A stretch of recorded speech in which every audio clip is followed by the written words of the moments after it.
On ouvre ce journal avec la candidature de Salam Fayyad au poste de responsable de la toute nouvelle coalition palestinienne.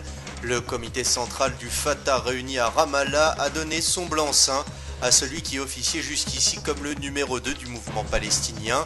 Un choix consensuel qui va dans le sens des aspirations exprimées par la communauté internationale, mais un choix qui a déjà provoqué l'ire des responsables du Hamas qui ont repoussé d'un revers de main la candidature de celui qui apparaît aux yeux de tout le monde comme un modéré.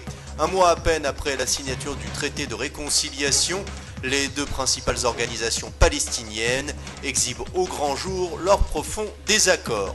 On part maintenant à Washington où des sénateurs américains tentent de torpiller les plans du président Barack Obama sur le dossier israélo-palestinien.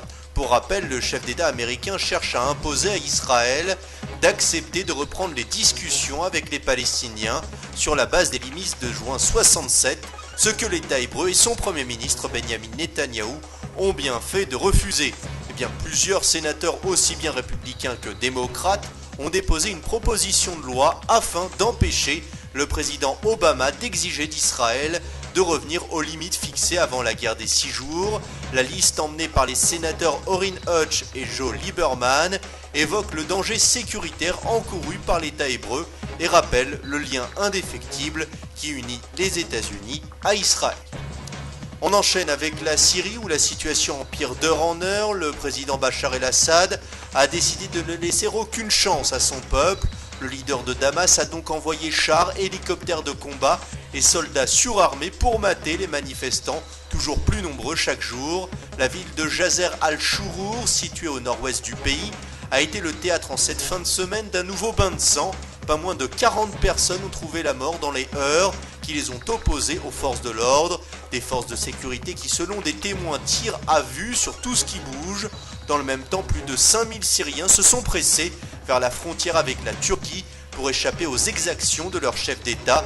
Les autorités d'Ankara ont bien fait de fournir assistance, vivres et nourriture à une population aujourd'hui désemparée. Jonathan Pollard en liberté provisoire, c'est ce que souhaite la famille du plus célèbre des détenus juifs de la planète. Le père de Jonathan Pollard vit ses dernières heures et ses proches souhaitent qu'il puisse se rendre à son chevet. Pour cela, la famille a transmis plusieurs demandes officielles aux responsables israéliens et américains afin de permettre à Pollard de rendre visite à son père malade.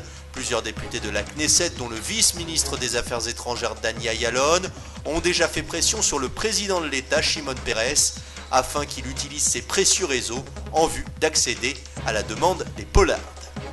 On termine cette édition sur la candidature de Stanley Fischer à la présidence du FMI.